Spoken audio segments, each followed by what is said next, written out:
Hello అండి, అందరికీ నమస్కారం. నా పేరు doctor Krishna Chaitanya Reddy, consultant neuro physician at onus hospitals. ఒకవేళ మీకు ఫేస్ మీద షాక్ కొట్టినట్టు పెయిన్ వస్తుందా?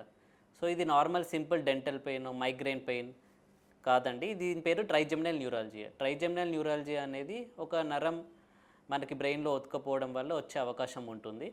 సో ట్రైజెమినల్ నర్వ్ అనేది మనకి ఫేస్ మీద సెన్సేషన్ సప్లై చేస్తుంది. అంటే చర్మం మీద ఎవరైనా ముట్టుకున్నా, లేకపోతే మనకి చర్మం మీద ఏమైనా దెబ్బ తగిలినా మనకి అది ట్రైజెమినల్ నర్వ్ ద్వారానే మనకు తెలుస్తుంది. ఒకవేళ ఆ నర్వ్ ఇరిటేషన్ కనుక ఉన్నట్టయితే మనకు ఫేస్ మీద ఎలక్ట్రిక్ షాక్ కొట్టినట్టు స్పర్శ రావడం జరుగుతుంది. సో దీనికి చాలా కారణాలు ఉండొచ్చు. అందులో కొన్ని కారణాలు మనకు బ్రెయిన్లో బ్లడ్ వెజిల్ ఏదన్నా ట్రైజెమినల్ నర్వ్ మీద ఒత్తుకుపోయినట్టయినా, లేకపోతే ట్రైజెమినల్ నర్వ్కి మనకి ఏదన్నా క్యాన్సర్ గడ్డలాగైనా ఇలా రావచ్చు.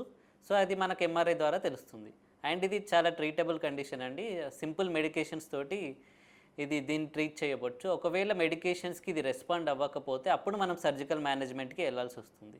సో ఒకవేళ మీకు ముఖం మీద అంటే స్పెసిఫిక్గా మనకి ఐబ్రో ఏరియాలో, లేకపోతే చీక్ ఏరియాలో, లేకపోతే ఈ జా ఏరియాలో మనకి ఎలక్ట్రిక్ షాక్ కొట్టినట్టు పెయిన్ వచ్చినట్టయితే దగ్గరలో ఉన్న న్యూరో ఫిజిషియన్కి కన్సల్ట్ చేయండి. And I'm available at onus hospitals from 10 AM to 8 PM. Thank you.